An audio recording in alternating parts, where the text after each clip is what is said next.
Okay, so this is a 5-star hotel. It's got every amenity, unbelievable service, and for the gym, I'm thinking just some bullshit. I'm just looking at the budget, all the money that we have down for all these things. Yeah?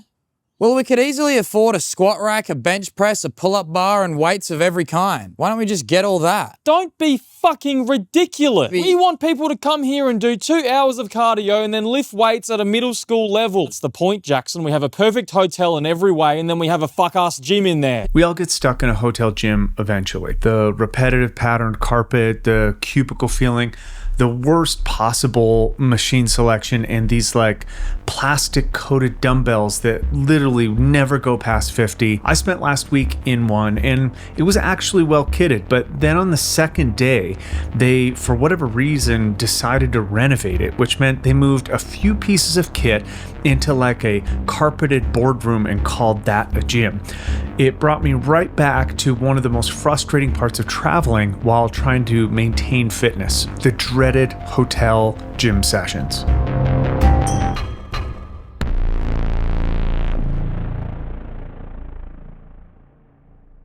I'll get to what I did about that trip, but first I wanted to lay out how I think about training in these circumstances. They're kind of like rules you can apply because it's a question I actually get pretty frequently. How do you manage training while traveling?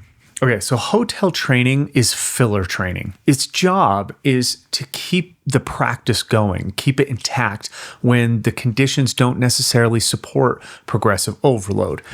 In essence, it's like mitigation. It's not where you break records. It's not where you test anything. And it is definitely not where you run the program that you'd normally run at home in your usual situation. Filler isn't bad. It's what actually holds the whole structure together. So most people almost quit training on the road because they judge a day in a carpeted basement against a day in their own gym. But some training, despite how unoptimal it is better than no training because consistency is still the most important ingredient almost at every single level. And it doesn't get suspended just because you got on a plane and traveled somewhere. So one of the things that people actually forget is that you arrive on your vacation almost already in a deficit. You're compressed in a seat for hours, dehydrated. You'd probably slept badly in a bed that isn't yours, on a schedule that isn't yours, and you're fed by whatever was open. Add a nervous system that's been managing a low-grade logistical threat almost since you left your house. So you show up pre-fatigued. That means the session isn't the stress to start. The session is the correction to the stress. Acknowledging this is like treating training coming back from illness or injury. If the session is the correction, then intensity isn't necessarily the goal right out of the gate. You want circulation, you want to work on positions and just getting back into your body. So there's something to the fact that hotel and hostile share a root word. It's hard to relax in a place that is built for strangers. And that's exactly why the equipment is what it is. It's a room designed for no one in particular. It gets outfitted to offend the fewest people and injure none of them. And then there's kind of the crowd. There's always like an A-type running on an eternity on the only working treadmill. There's a middle-aged or older woman who's probably never trained before and is using this as ground zero for turning her life around. There's always kind of like a 3x10 guy. And for some reason, there's probably a young couple finding inventive uses of that fucking Swiss ball and a pair of those pink 2.5-pound dumbbells. You aren't going to fix the room. So here's the first rule. Don't plan anything until you're standing in it. No expectations. There are 2 reasons for this, and both of them help you decide kind of the session and what you can do to make the best out of the circumstances. You don't know, first of all, how the travel affected you until you're standing in the gym. Planning workouts away from how you feel is a total recipe for disaster.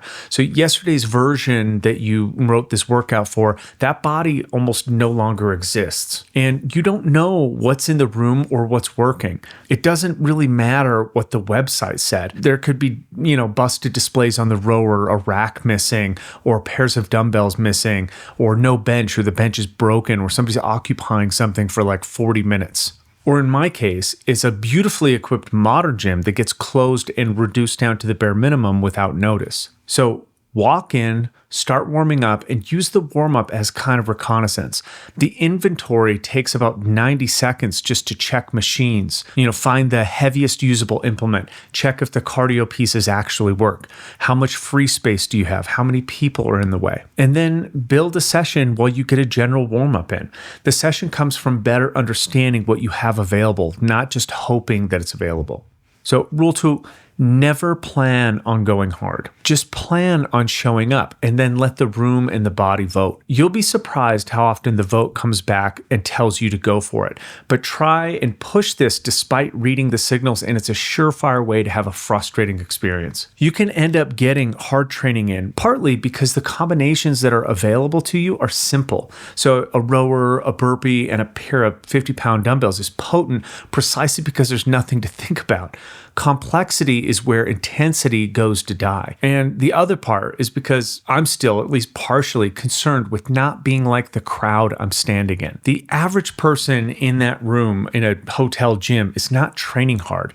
And for some reason, that's all I need for motivation. And there's a bonus. Hard training makes people very uncomfortable. The ragged breathing, you're like sweat flying across your little 5x5 footprint, and people tend to remove themselves. That means more room, more options. Making others uncomfortable through their own lack of commitment buys you real estate. So rule 3, unless it's a rarely well-equipped gym, 3 sessions in a row is about the ceiling that I've found in hotel training. After that, I find a local gym, or I get outside on foot, use a stairwell, a parking structure, a park, a beach, something with weather and, and distance in it. Longer than 3 days in a typical hotel gym will break you, and not physically, it's depressing. It kind of flattens your motivation, and it makes the following sessions harder and harder to do. The cost isn't in the training, it's in what you start to believe about what training should be like. So rule 4, keep a short list of structures in your head so that the only thing you have to invent on the spot is kind of the movements in the time domain. Ladders, ascending, descending, intervals, EMOMs, AMRAPs, complexes, chippers, rounds for time with a cardio anchor or something like that. These are the structures that help me not think so much. So rule 5, and it's the one that people often get backwards. Most people come into a hotel gym, they see the limited equipment as a restriction, but it's reliably the most creative part or aspect of training that you get. Fewer options forces you to work around.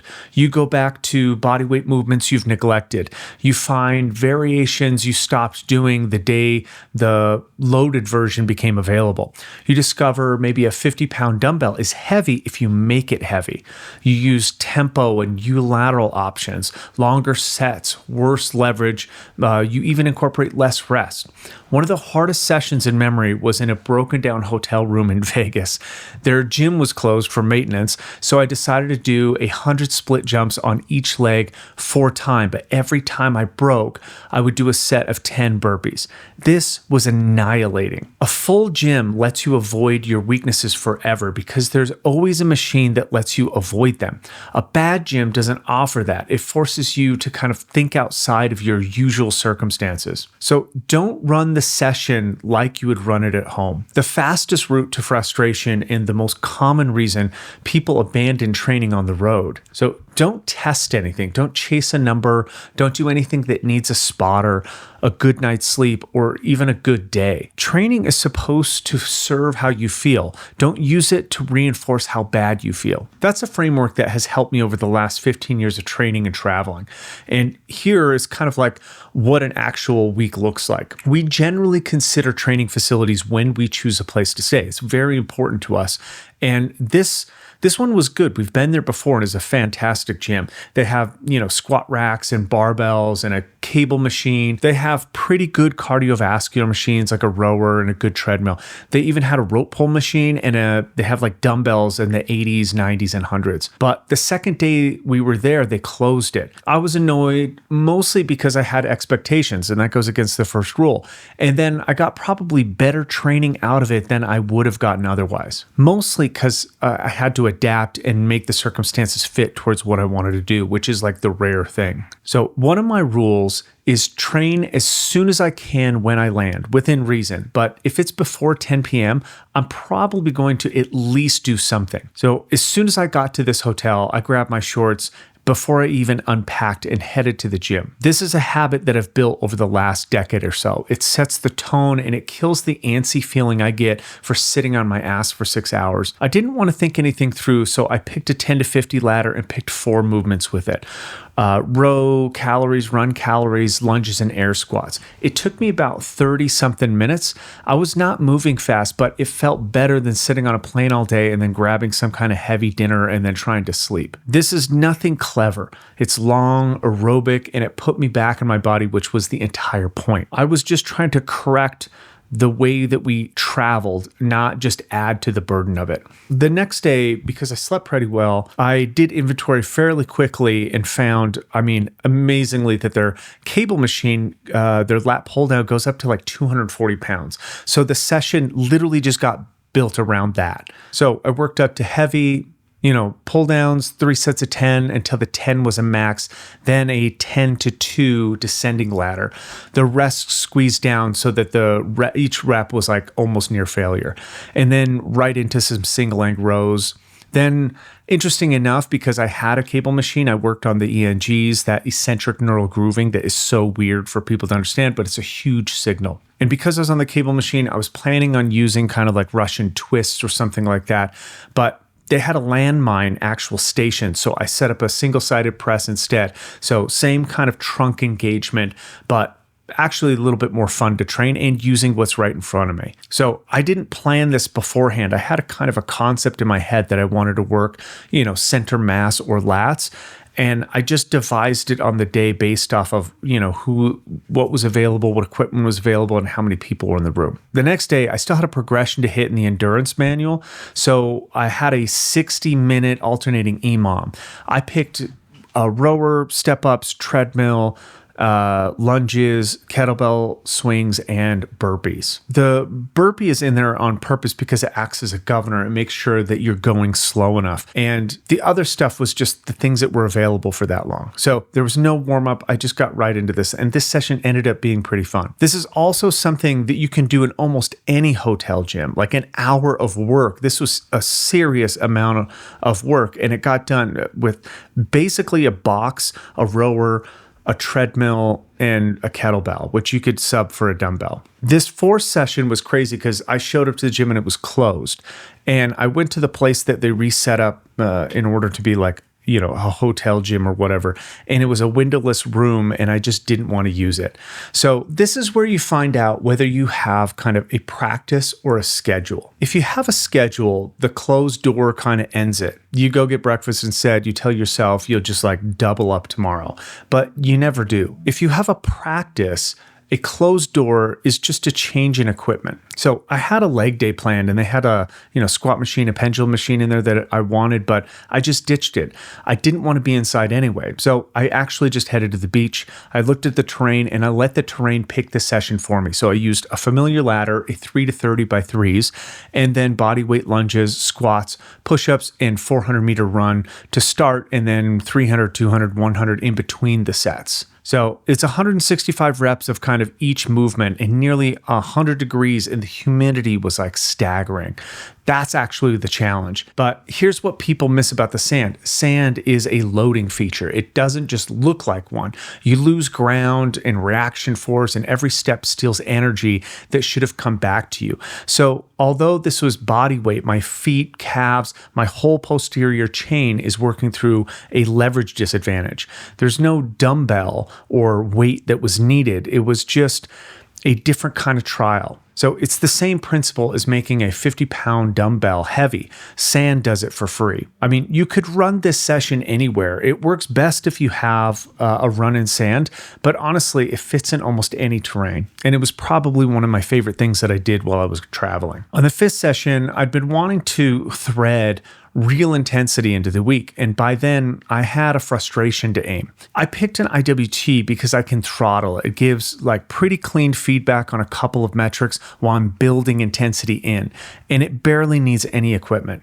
So the IWT is 3 rounds of 10 dumbbell snatches at 24 kilos into a 2-minute run, 2 minutes rest between, and then 3 rounds of 10 dumbbell deadlifts at 2 90-pound dumbbells into 2 minutes of row, same amount of rest. The other reason I picked it though is I'm a sucker for standing in a room full of people standing around. There was more work being done with people's thumbs and eyes than with anything on the floor. And some of these people couldn't like step back far enough from the dumbbell rack so that anybody else could use it. They're just sitting on benches and parking equipment that they aren't even using. So I picked a finisher that gets people out of my way.